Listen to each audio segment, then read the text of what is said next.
Joy Ajlouny is the trailblazing serial entrepreneur from Silicon Valley who is now based in Dubai. Today, Joy is the co-founder of Fetchr. Fetchr is disrupting the Middle East retail market and has built a great company and platform. Fetchr has won numerous awards and has become the darling of the Middle East venture capitalists and investors, and has successfully raised money several times. Joy has also had a series of startups, including Bonfair, a platform for emerging designers, which also had a successful exit. Among all this success and noise, Joy remains very focused and vocal in developing the startup ecosystem and making a difference in the Arab world, particularly with refugees. Joy is a graduate from George Washington University in finance and economics. Every once in a while, you end up going into a place and meeting somebody who is uniquely special and manages to touch you in ways that you wouldn't quite imagine. I had the wonderful privilege and opportunity to meet Joy Ajlouny a couple of years ago, and we connected instantly. She was crazy, she was smart, she was funny, she was loud, and today I came to her office. And the funny thing is that her office represents her amazing personality, her vibrant personality. So today she's been very kind to allow us to work with her and sit with her and chat with her team. And I'm extremely privileged to be here and with Joy. Joy, thank you very much for that welcoming. Amazing introduction. Really flattering. Thank you. Yeah, we are an app which allows you to press a button. Somebody shows up your door right now, picks up something and delivers it. Or we can fetch things. We can go pick up something for you and bring it back to you. Or we can fetch and pay, which is we'll go pick up something, pay for it, and bring it back to you. So we want everybody at Fetchr to feel connected to the brand. People work for more than just money, right? You have to recognize people and put them in position of empowerment to actually make a difference for you. And when they feel like they're doing things that are actually helping the company grow, they feel empowered by it because they feel connected to the brand, because their contribution actually is growing the business. It is a brand that is for everyone. We want people to feel connected to the brand, so warmth, connection, and fun, and different. We want to be different. I have what I call the 5 F's of failure. Yeah. I know, laughing aloud. I'll try not to. Yes. So it's fail fast. Yes, absolutely. Fail frequently. Yes. Fail frugally. Yes. Failure is not fatal. Yes. And fail forward. Forward, that's interesting. What is Always fail forward. You don't fall back. coming from Silicon Valley, there's a culture of, if you fail, that's good because you learned something, right? Where I think here in the Middle East, it's very different. You failed, you're a loser. Well, we don't look at it that way. God knows we've made our fair share of mistakes. Right. But now I know, like in the next contract, I'm going to add this. What are the 2, 3, 4 critical things that we need to make a startup succeed? I'm going to use this word, trust. Finding it, I don't know. I mean, I can honestly tell you that, with my first partner, I knew him very well, and it didn't work out. Some of it has to do with luck and maturity, I think. I think we both went through difficult situations in the past, and then it's a second go around. So I think there was some level of failure, if you will, and that failure brought a level of maturity to this relationship. Yeah. Talent, hiring the best possible talent that you could find. I think that's it. I mean, we're a tech company, and our whole soul is tech, right? Finding really good people who are passionate about the vision that you have. That's how you get on that projection. It's the people. I would tell this younger generation, do something more than what you look like, right? Because that's just fading, right? Do something that you can set a goal for and that you can accomplish, that you're proud of. I think this social media generation has made an instant gratification, that if you're not feeling instantly happy, there's something wrong. Yeah. This is the loneliest generation. This is the highest suicide generation, highest depressions generation. I think that it's geared so much on outside recognition that this is the generation that's forgot to focus internally. And I think that's what's going on. To be extremely, extremely determined. You hire somebody and you put them in a position that you trust them and you let them soar.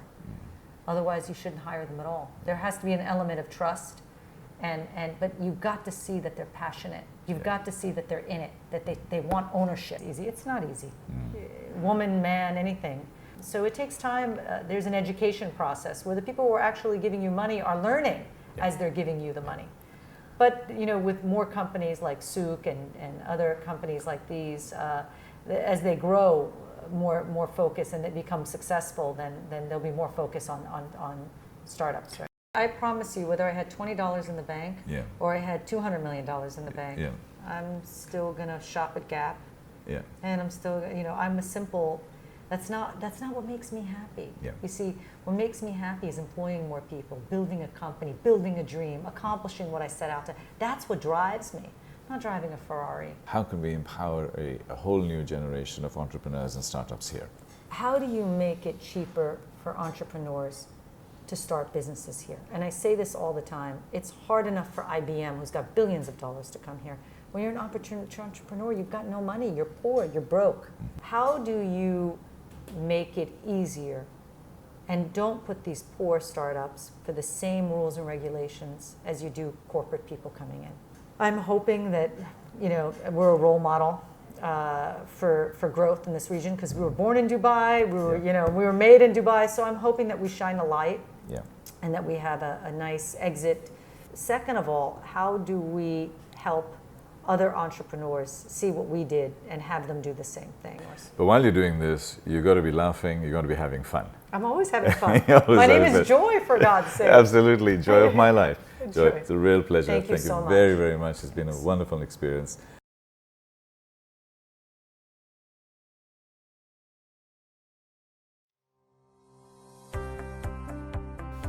Joy Ajlouny is the trailblazing serial entrepreneur from Silicon Valley who is now based in Dubai. Today, Joy is the co-founder of Fetchr. Fetchr is disrupting the Middle East retail market and has built a great company and platform. Fetchr has won numerous awards and has become the darling of the Middle East venture capitalists and investors, and has successfully raised money several times. Joy has also had a series of startups, including Bonfair, a platform for emerging designers, which also had a successful exit. Among all this success and noise, Joy remains very focused and vocal in developing the startup ecosystem and making a difference in the Arab world, particularly with refugees. Joy is a graduate from George Washington University in Finance and Economics. Every once in a while, you end up going into a place and meeting somebody who is uniquely special and manages to touch you in ways that you wouldn't quite imagine. I had the wonderful privilege and opportunity to meet Joy Ajlouny a couple of years ago, and we connected instantly. She was crazy, she was smart, she was funny, she was loud, and today I came to her office. And the funny thing is that her office represents her amazing personality, her vibrant personality. So today she's been very kind to allow us to work with her and sit with her and chat with her team. And I'm extremely privileged to be here and with Joy. Joy, thank you very much for welcoming. Thank you for that amazing introduction. Really flattering. Thank you. So just to get the audience engaged with exactly what Fetchr is, can you just describe it in about 30 seconds to a minute, just to get a feel of what is Fetchr? Yeah, we are an app which allows you to press a button. Somebody shows up your door right now, picks up something and delivers it. Or we can fetch things. We can go pick up something for you and bring it back to you. Or we can fetch and pay, which is we'll go pick up something, pay for it, and bring it back to you. So we are like your personal friend in need when you're stuck, at your fingertips. And it's a Fetchr app. You just download it and we're there. You deserve that and way, way more. I mean, it was, an instant sort of connection with you, which was just so funny, and we haven't stopped laughing since. That's true. That's 100% true. And love your team, love the energy. Thank you. And we've just been walking around, meeting people, hanging out, and very seldom, even in young companies and startup companies, do I actually see this relaxed atmosphere. And the people are busy, they're focused. but they are relaxed, and I find it extremely empowering. How did you build this culture? And how do you select people? How does this all come together for you? Well, the culture, it comes from the top, right? It's you who builds the culture. And culture is really important because we want everybody at Fetchr to feel connected to the brand. People work for more than just money, right? You have to recognize people and put them in position of empowerment to actually make a difference for you. And when they feel like they're doing things that are actually helping the company grow, they feel empowered by it because they feel connected to the brand, because their contribution actually is growing the business. So we empower them to make decisions, and we empower them to do what's best for the company. What are the top 2 or 3 words that come to your mind when you think of your brand? So I think I would probably say it is a brand that is for everyone, right? We want people to feel connected to the brand. So warmth, connection, and fun, and different. We want to be different. I say this all the time when I speak, is that, in a world of Dubai where everything is unreachable, right? Yeah. Platinum and exclusive and, membership. We want none of those things. We want to be the people's brand. We want, and I've talked about this, we want to be accessible. We want you to know that, whether you're, the guy cleaning the toilets or whether you're the CEO of the company, you're the same to us. Everybody's the same. So it's that equality and reachability and accessibility that we want to bring. We're everybody's brand. We belong to everyone. And I think that's really the nature of Fetchr. When you're hiring people, what are you looking for? If you get a CV or whatever, or people just walk into your office? That's easy. Passion, my number one thing. I want someone to have ownership and passion. How do you see passion? What kind of a question would you ask me to see what my passion is? It's a feeling that you get. It's like an instinct that you get. When you speak, you can see the person's eyes light up. When you ask them questions like, what can you bring to Fetchr? What can you do here? And they start talking about what they're passionate about, what they can do. You could see their eyes light up, because I always ask everybody, when they do an interview, what are you passionate about? Because if somebody loves what they do, they're gonna come every day and bring the best. So they'll tell me, well, this is what I can do, and I always change the subject to, I don't care what you can do. What are you passionate about? And I think that's a very important question. My experience with downloading the Fetchr app was actually very good. It was seamless, it was light, and it was fun. And so, well done. The user experience, my personal user experience was actually very good. Well, thanks. You caught us on a good day. Yeah. No. I mean, we are not perfect by any means, right. And God knows we've made our share of mistakes. Yeah. We're a startup, so we're growing and we're learning. And we make our mistakes. I always tell anybody who's doing a startup, if you're launching a product and it's perfect, you've launched way too late. Way too late, absolutely. Talking about mistakes, and I will go beyond that, I'll probably ask the failure word. What does failure mean to you, and how do you celebrate failure in your organization? Failure means making a mistake that's obviously didn't work out and cost you some money, time, and people, and pushed you back a couple of steps. That's what failure is. But yes, you do learn. Coming from Silicon Valley, there's a culture of, if you fail, that's good because you learned something, right? Where I think here in the Middle East, it's very different. You failed, you're a loser. Well, we don't look at it that way. God knows we've made our fair share of mistakes. Right. But now I know, like in the next contract, I'm going to add this. Yes. In the next negotiations, I missed this because we missed it in the last error that we made. So failure doesn't mean what it means to most people. I believe in the Middle East, failure is different for startups. I have what I call the 5 F's of failure. Yeah. And no laughing aloud. I'll try not to. Yes. So it's fail fast. Yes, absolutely. Fail frequently. Yes. Fail frugally. Yes. Failure is not fatal. Yes. And fail forward. Forward, that's interesting. You always fail forward. You don't fall back, you fall forward. Interesting. And if that's the body motion, and failure is the only bad F word that I can think of. So the other ones are much more fun. But it's just something that we need to be able to engage with and learn from that. And actually, I'm setting up my own failure CV, all the things I failed at. So next time people ask me, because I don't need a job, I have my own company, so I don't give a shit. Sorry, we don't give a shit is what he means. Yeah. So I'll sort of put on my CV all my failures and sort of say, well, this was my learning, and this is how I move forward. Well, a lot of people come to me and they say, hey, you're a startup, what lessons can I learn from you? Like, what did you do wrong? Yeah. And I love hearing those questions because it means that at least that the new entrepreneurs understand that they're going to fail. Yeah. One of the things that I find difficult as a startup myself is it's a very lonely business by being a startup. How do you feel? You're fortunate enough to have a co-founder.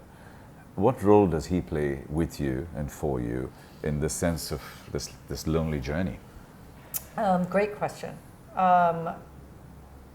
We both had really bad experiences in our last companies where we were with co-founders and we didn't have the easiest ride in the world. And we had a lot of mistrust going into this when we partnered. He was like, how do I know you're not going to do this? And I remember looking at him and saying, how do I know you're not going to do this? Because we both were burned with our last partners. Yeah. And a lot of startups will tell you that most startups break up because they break the partnership. Yeah. And you got to have flow within the team because it's like a family unit. Like if the founders aren't in perfect harmony, then the rest of the company will feel it, and it affects them. So I think it's definitely a lonely place. You don't have much of a life, and as a co-founder, you spend most of your time calling each other, saying, "Did you do this? Did you do that?" It's really important that you find a co-founder that you mesh with, that you have a good relationship with. But with that being said, I've seen co-founders who've known each other for 20 years and they start a business and they never speak to each other again. And then there's co-founders like Idris and I who've known each other for a week and we get along amazing. So sometimes it's a little bit of luck. You can't predict these things, But it is a very, getting back to your question, it is a very lonely place because when you spend every minute of every second of your day thinking about your company, you share that with the person who's your co-founder, so you have a deep trust and friendship. Yeah. I talk a lot about entrepreneurship and startups in this particular case, and that is what are the 2, 3, 4 critical things that we need to make a startup succeed. And to me, one of them was actually to find a co-founder so that when you have your ups and downs, the other person is actually there to support each other, basically. What other 2 or 3 critical things for a young startup to succeed? I'm going to use this word, trust. I think it's really important. In my last venture, we didn't trust each other. We didn't trust each other's judgment. We didn't trust each other's expertise in a particular space. I think you need to trust the person that you are with, your partner.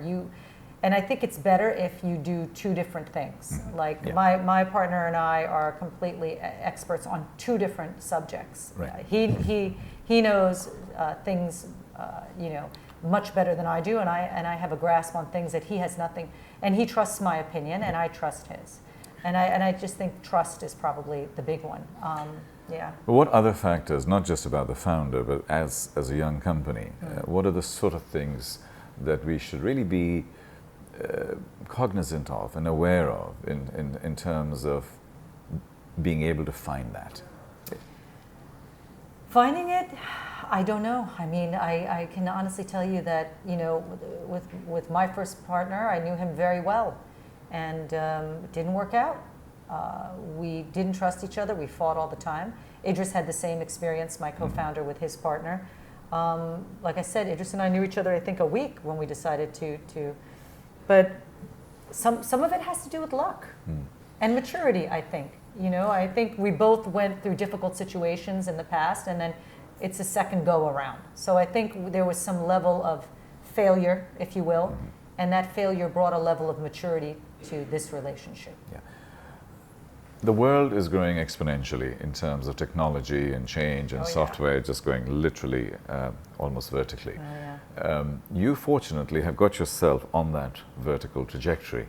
How do you do that? How does one get onto that gravy train going up? Talent.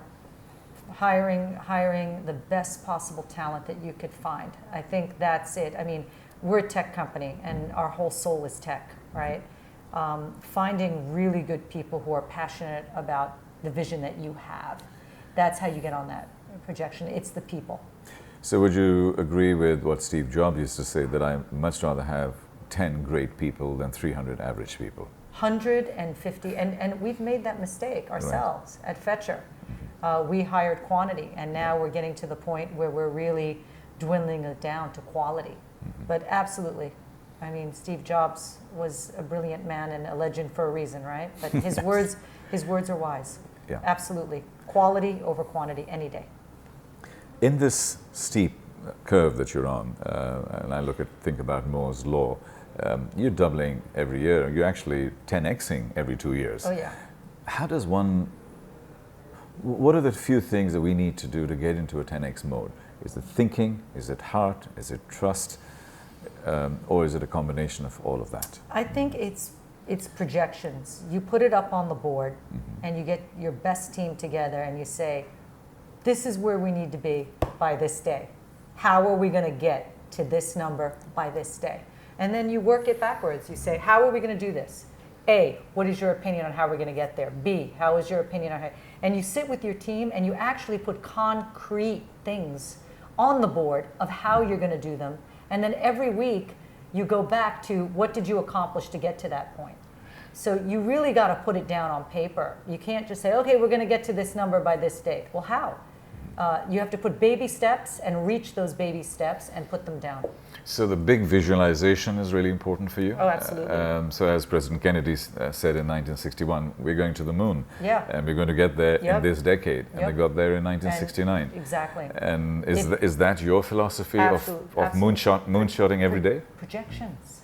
I believe that the world is about energy. It's my California, California thing. Actually, my phrase on the wall right there is everything is energy, and that's all there is to it. Yeah. Match the frequency of the reality you want, and you cannot help but get that reality. It can be no other way. That is not philosophy, that is physics. Albert Einstein said that. And I believe that if you project it and you envision it, you can make it happen. You can make it happen. But the first thing you need to do is project it and envision it. That's my biggest philosophy. It's on my board, and I believe in it. The world is energy. In that energy, what about those people who are really just hard focused? I mean, I saw the finance department there and the HR department there. How do you enroll them in this particular process? Because they're designed to be logical and strategic, and less strategic, more logical process and hardworking. So, but again, it's the energy. We get them together, and we. Very Steve Jobs like when he gets his team and he stands up on stage and he starts talking and he starts projecting the energy and the vision of where we're going to be and how every single member of this company is a part of that atom that is going to build this vision. You get them excited because you're connecting them to the dream, and it's your energy. Again, it is about energy because it's your energy that's creating that, and it's your energy that's being passed. That's how you build the DNA of the company. That's how you build the energy of the company. So you should be Chief Energy Officer because you talk about energy so much. It's funny. So when we were talking about official titles, I wanted to call mine Chief Magic Officer. Okay. Because I believe in this energy. You do create, you envision it, and then you create it and you make it happen. And again, this is not philosophy. This is Albert Einstein. No, and I think you believe in that yourself. I totally do. You do. I can tell you do, right? You do. My brain's just working. You do. It's like you create your own reality. Yeah, I mean, I think the CEO is the Chief Energy Officer, the Chief Marketing Officer is the Chief Magic Officer. So we can keep the titles the same, just change the words. Yeah, well, there's a philosophy in Silicon Valley which I love, which is if you're president or vice president, then your job is not meaningful. in Silicon Valley, they make up titles. Yeah. Like, I think the head of engineering for Google, Yeah. they had a thing. I think her title was Chief Princess Officer or something. She was on 60 Minutes. Right. But that was her title. She wasn't head engineer. Right. You know? I mean, I constantly talk about being an evangelist and all those kinds of words, because I think you're building a dream, right? Indeed, and I think that's where what a lot of people miss. They get stuck in logic and they forget the dream. And I think we need to find a way to combine the two and bridge the two. 100%. It's getting your team to believe in your dream. Mm-hmm. Right? How does anyone lead anything? Yeah. They have to believe in the vision of what you are bringing, right? Yeah. When young people come to you, when let's say a 16-year-old would come to you and say, Auntie Joy. I shouldn't call you Auntie Joy. I like that. I have nieces and nephews, so yeah, I'm used to that. Okay, yeah. So Auntie Joy, please tell me, what do you want? What should we be doing? I'm a little bit confused because I get these different ideas and thoughts being thrown at me from all around me. What's your advice to them? As a woman? As a woman, as a young person. Well, I talk about this quite often. I think women today are focused too much on what we've talked about in the past, the silly Instagram, Facebook. I think it's become a very lonely place. Mm-hmm. It's been proven that these things are addictive because they give you a false sense of happiness. And recognition, which is not real. Mm-hmm. Half the pictures are photoshopped. I would tell this younger generation that do something more than what you look like, right? Because that's just fading, right? Do something that you can set a goal for and that you can accomplish, that you're proud of. Mm-hmm. Not that your eyeliner is perfect or that your lips were lined perfect. Like, do something as a human being that you're proud of, that you've accomplished, that you've set a goal and that you've hit that goal. Yeah. That's how you get self-esteem, not by how pretty you look. Yeah. And really, that is a voice that I want to constantly say to women, especially, this new generation that I'm seeing that's so hooked on validation from social media. Yeah. Do you have a mentor of any kind? Mm-hmm. It's my mom. Okay. My mom is my mentor. Anybody else that you can think of? Einstein? Well, Einstein is my deepest philosophy, or my role model. Like, obviously, he's Einstein, right? Yeah. He's a genius. Yeah. I have a couple of different role models. I don't have one. I mean, I have my mom. I have Mother Teresa. Yeah. Sacrificed her whole life for the betterment of humanity. I have role models like Oprah Winfrey. Mm-hmm. Who's actually done things. Yeah. For humanity and actually tried to change people's lives. I think my role models are probably women who are trying to make a difference, mm-hmm. because that's really my end game as well. The kind of talking about mentoring, I have several mentors. Mm-hmm. When I ask this question, most people have an older person as a mentor, because that's how we are trained. I had a young Chinese-American kid who came in to do an internship with me last year. His name is Bill Feng. And in the 3 months he was with us, I learned more from him than he ever learned from me. No. So I have since then been thinking and working on what I call reverse mentoring. Actually, to have the 20-year-old mentor you and mentor me. So we just completely reverse that.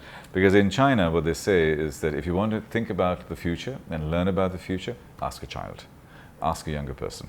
That's actually interesting. But I disagree with you on this for one reason. Okay. I believe that there's a millennium generation. Mm-hmm. And this millennium generation, to me, is oh God, this is probably politically incorrect, it's probably the worst generation that we've ever put out.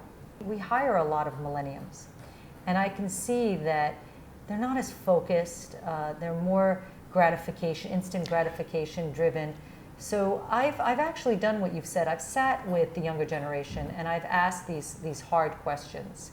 And I've tried to learn from them, but what I've seen is that it isn't the best generation I've seen. I think this social media generation has made an instant gratification, that if you're not feeling instantly happy, there's something wrong. I saw this in Greece and Turkey when I spent a few years there, that the parents didn't have the money. But this generation likes brands and new money, so the parents overcompensate for what they didn't have. Exactly. That's exactly true. And I just saw that and I said, wow, this is exactly what my perception was there. Yep. Now, but that doesn't necessarily bring you happiness. Being thinner and having more material items and being prettier and having nicer clothes and more social events. You know, this is the loneliest generation. This is the highest suicide generation, highest depression generation. You know, I think that it's geared so much on outside recognition that this is the generation that's forgot to focus internally. And I think that's what's going on. You know, in reflection. Let's get back to work and work situation. What gets you out of bed in the morning? How do you jump out of bed and just come in and say... Coffee. Coffee? Yeah, when the coffee's brewing and I can smell that in my bed, I'm like, coffee. I go to bed at night and I set the coffee maker and I dream about waking up in the morning to get my coffee. So I'm being serious about that, by the way. It is the coffee that gets me up in the morning. I'm just passionate about what I do. Really, and again, it goes back to what we were talking about. I'm passionate. I get up in the morning and I set goals of, you know, numbers I want to hit and countries I want to enter, and then when I achieve them, it excites me, it thrills me, it makes me feel good about myself because I set a goal and I accomplished it. So I get up in the morning with, what else can I do? And that's sincere and it's passion, and that's what we talk about. You have been a consummate fundraiser, almost like, I don't know how the hell you do it, but you certainly have. Listen, raising money is not easy. It must be for you. No, it's not easy. It's not easy. Because you just keep raising tons and tons of money, and you just go there and you just do this, and they say, okay, how much do you give you? Well, it's not just me. It's Idris. You and Idris, okay. And I, so you and Idris going in there and sort of saying, so how much money do we give you? Where do we sign? How do you do that? This is just, what's the secret sauce? I need to know this. Well, in the beginning, when you have no money and you just have an idea, you have to sell the person on your dream. Right? Because you have an idea. So there's nothing concrete, it's just the vision, right? But the person on the other end of the table is there to listen and you're there to sell. So really at the end of the day, it's selling, right? If you don't believe, you know, everyone says, oh, you can train a salesperson. I laugh at that. You can't train salespeople. You know that. You can't train somebody. It's easy for me to sell what, and because I believe in what I'm telling you. And you can feel it. Again, it goes back to energy. We talk about the energy. It goes back to the energy. You're sitting across the table and you can feel that I really believe in this. So therefore you're buying it. And it's not an act, it's not a con job. It's I truly believe in what I'm doing. And so there's a part of it that is sales. Let's face it. So your core advice here is that really become real and authentic and come from the heart. Come from the heart. Yes, 100%. And because I think people will pick up if you're coming from your heart. They know, they feel it, right? And I think that is potentially some of the things that we miss, even at university, because they're not training us to do that. They're training us to be smart, as opposed to be imaginative. There's EQ and IQ, right? Yeah, and it goes even beyond the EQ piece. Actually, it's about connecting to people, right? At the end of the day, we're humans, right? You have to connect to somebody else, right? So technology, I'm a technologist and a futurist in many ways, so a product like IBM Watson, that's taking the left side of the brain, and a wonderful phrase that I heard was that 25 years ago the internet commoditized and democratized information and content. Interesting. Today, 25 years later, IBM Watson and artificial intelligence and cognitive computing is actually commoditizing and democratizing expertise, not knowledge, expertise, because knowledge is now available everywhere. Now it's expertise. So if I'm a doctor or a lawyer or an oncologist or I don't know, an actuary, my expertise used to be here. So if I'm a doctor, I was here and the nurse was here. In 5 to 10 years' time, it actually reverses, because you don't need the expertise of the doctor as much, because you've got Mr. Watson standing here, or your Google glasses connected to the cloud, so every single thing is coming in, and they can do a better diagnosis in that way than from the doctor. So the doctor comes down here, and the nurse goes up there, or the doctor's role changes to becoming a caregiver. A lawyer becomes a trusted advisor. A banker becomes a financial friend. So the right side of the brain, which is energy, humanity, love, That's intuition, magic. That's what that's you where cannot. you cannot. So this is It's how. going to become more important Absolutely. as this. Yes, absolutely. So the phrase that I use is anything that can be digitized and automated will be, and anything that cannot be will be 100 times more valuable. Interesting. I love that. Thank you. That's my little thing. I love that. I love that. That's actually right on the money. Yeah, But at this generation Yeah. is not learning to connect here because they're too busy connecting here. correct. So that's going to be more and more of a rarity. That emotional intelligence, not even just emotional intelligence, but that ability to connect. You know, I go to dinner with friends, and literally we're there to get together, and everybody's on the phone at the dinner table, and I'm sure everybody in your audience can experience that. You know, I'm here to sit and have a meal with you, but yet everybody is on, you know, so yes, this is going to become more and more of something that is rare, absolutely. Yeah, so we need to become more right-brained, Yes. and because you're an energy person and you're Completely. following a dream, so you are very right-brained or Yes. tilted right-brained, Completely right-brained. Completely right-brained. and therefore you're successful. So, is that the advice that you would give to young people out there who are looking for jobs today, and say, you know, learn skills, but learn humanity? Or learn the soft skills. I would love to tell someone to learn the soft skills, but I honestly believe these are things that are born and that are taught as a child, and I think it's passed down from mother to daughter to son. I think these are things that are in your DNA. It's a personality trait, right? And it's also things that can be taught. But I really, at the bottom of it, I think it's a DNA. It's who you are as a person, right? It's who you are as a human being.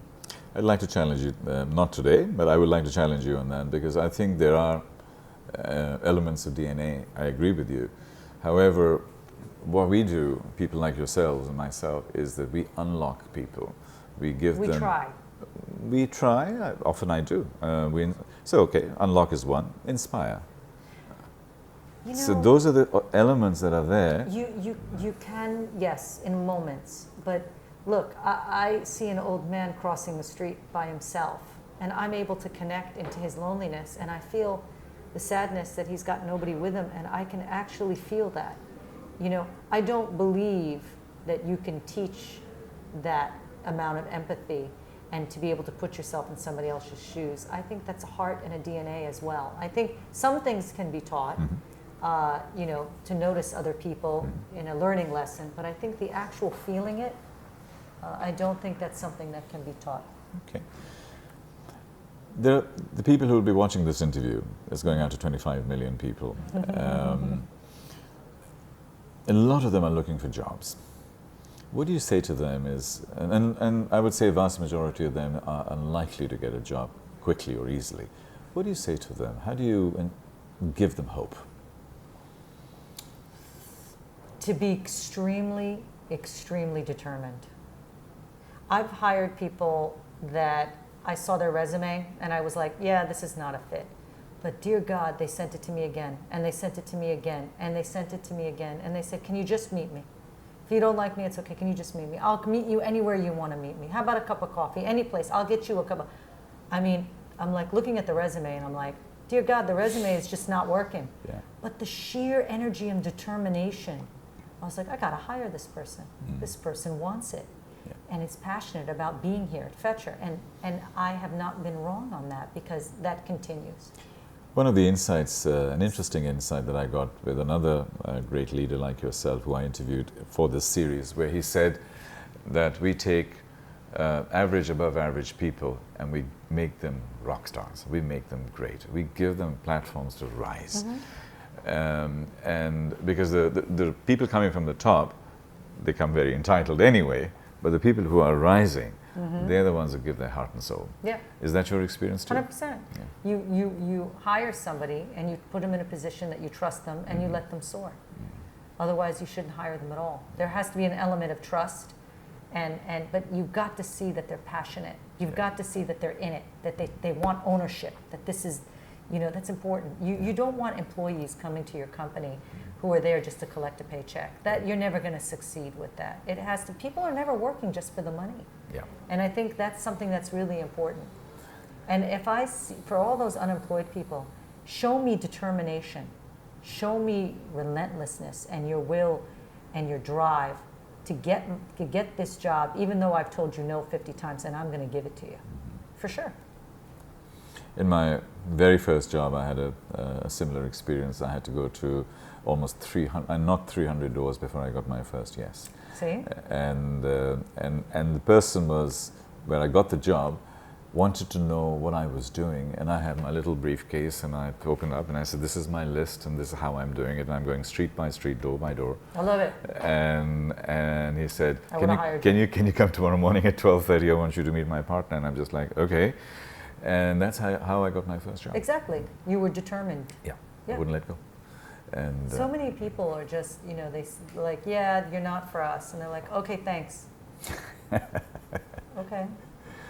You know, then that's, you know, prove to me that you're in it to win it, and that you're determined and you want it badly, and I'm going to give it to you. We're talking about money, and we're talking about scale. Profitability, sorry. Oh yeah, we are definitely not profitable. It takes time for startups to be profitable. And that's, you know, sometimes people come to me all the time and they say, oh, you don't have to pay taxes here. I go, guys, you know, it's different in America, you have to pay taxes. I'm like, guys, you don't pay taxes in America unless you're profitable. So I don't pay taxes in America either, because I don't make it, you know, we're not profitable. So that's something I giggle about all the time. But yes, it takes time to be profitable. So how do you connect the dots as far as the startup ecosystem is concerned here, because it is still very raw and is very young and still learning in terms of understanding that a loss-making company, you could still keep investing and it's still growing in value. Oh yeah, it's about market share. I mean, Uber has collected how many billions of dollars? They're not profitable. Yeah. Amazon, I think, just became profitable, if I'm correct on those stats. I don't want you to quote me on that, but you know, it's about market share. It's about growth. As long as they continue to see that you're growing, that eventually you'll figure out how to become profitable. And that's Silicon Valley, right? You can be worth $1 billion and not be profitable. But how do you monetize that market share, and how do you genuinely make money? By going into bigger areas and other countries and working on your unit economics to get that down. I mean, the more of scale you have, the leaner you can become. You just closed a round, congratulations, of fundraising. What was that experience like?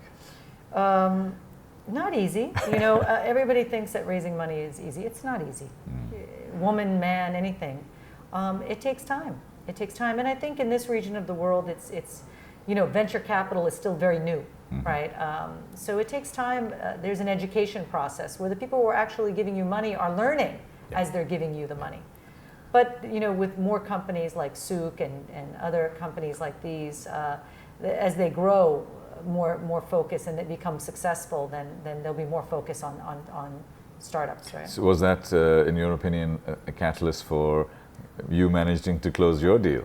Because people like Souk, I mean, it's the whole sense of the marketplace becomes suddenly more buoyant, and you're providing the last mile. It's about attention, right? Anything like when somebody like an Amazon comes into the region and feels like it's worth buying something here in this region, it just focuses a light like, hey, it just focuses a spotlight on this region. So that's good for all startups and the ecosystem. Indeed. That an international player like Amazon is interested. Yeah.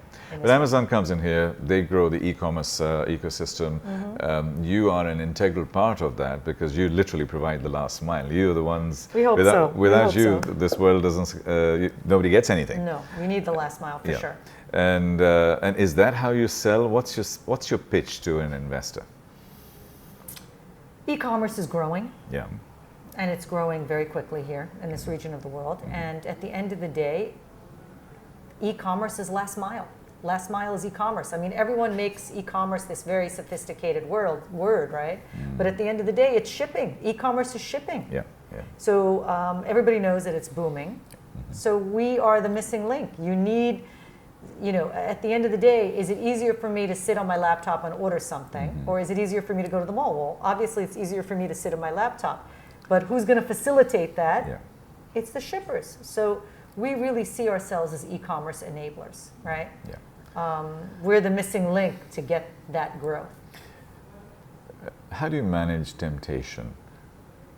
Talking about business, of course. I manage temptation a lot. To be honest with you, I do a lot. Yes, it's a temptation like, well, here's $100 million, you got whatever percentage you've got. You know, that's basically FU money. Yeah, but it's not about the money. I know, and that's why I'm asking the question. If you're an entrepreneur, it's not. If you're a real entrepreneur, it's not about the money. I agree. It's about the accomplishment, you know. And I know people are like, yeah, it's about the money. It's really not. But if you say that to an investor, he'll throw you out. It's not about the money. Yeah, because for them it is about the money. But Yes. for them, they want the money. Yeah. But for them, they want to see an entrepreneur who's passionate and not looking for the money. Yeah. Because that's the only way you're going to get to success. So when an investor asks you, so what's your exit strategy? What is your exit strategy? But because you have so much passion and heart, it's like chopping an arm off and giving it away, isn't it? Yeah, it is. It is, because it's my baby. So exactly. It's my baby. So how do you cross-connect that? You know, we're not at that point yet. We're still in growth. So we're not at a point where it's like, yeah, we're in exit strategy. I mean, do we think about it? Yes, of course. I mean, will we be acquired or IPO? Yes, of course. But believe it or not, I promise you it's not our focus. Our focus is how are we going to get into 3 more countries at the end of the year? Because we feel like we're not there yet. Like Idris and I promise you, and if you speak to him, he will tell you the same thing. Like, we're not like, yeah, we want to sell. We're like, no. We still need to do this, and we still need to do this. We feel like we're still so far before any of that recognition. We were both very humble. I mean, I don't know how to say that without saying it, but we both are very simple at heart and driven by the same things. It's interesting because as you see investors out there, they almost want money to be the driver and the end game. It isn't for me, it isn't for you, and most of the great entrepreneurs don't see it like that. However, the investors do. If I see a pitching competition and every single thing, what's your exit strategy? They don't know what your exit strategy is. That's one side. The other side is that if an entrepreneur is working towards an exit, and that's all he's thinking, he or she is thinking of. Do you really want that? Exactly, that's what I'm asking you. I mean, no.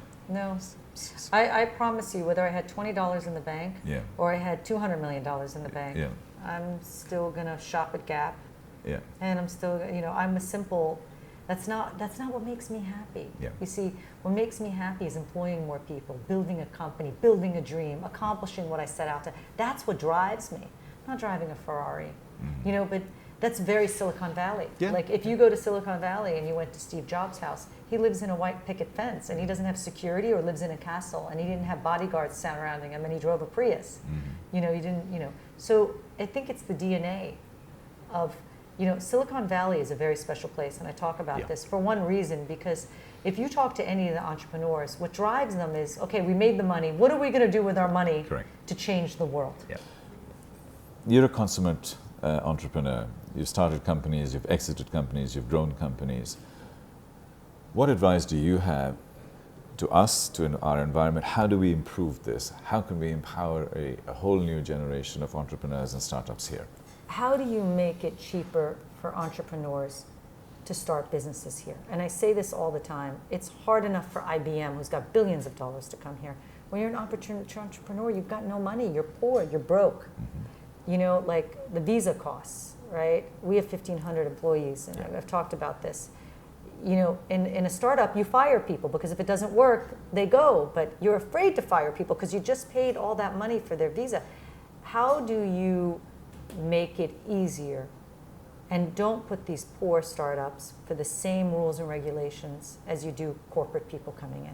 If I could sum it all up in one thing, is that how do you treat these poor entrepreneurs and set them up to be less money than you would treat?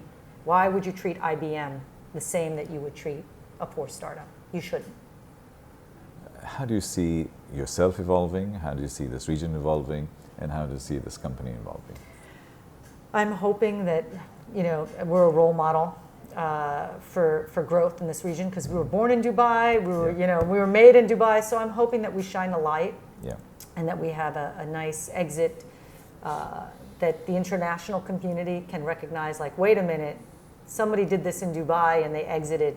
There's talent out there, right? That's my first thing. And second of all, how do we help other entrepreneurs see what we did and have them do the same thing? But while you're doing this, you've got to be laughing, you've got to be having fun. I'm always having fun. My name is Joy, for God's sake. Absolutely, joy of my life. Joy, it's a real pleasure. Thank you so much. very, very much. It's been a wonderful experience.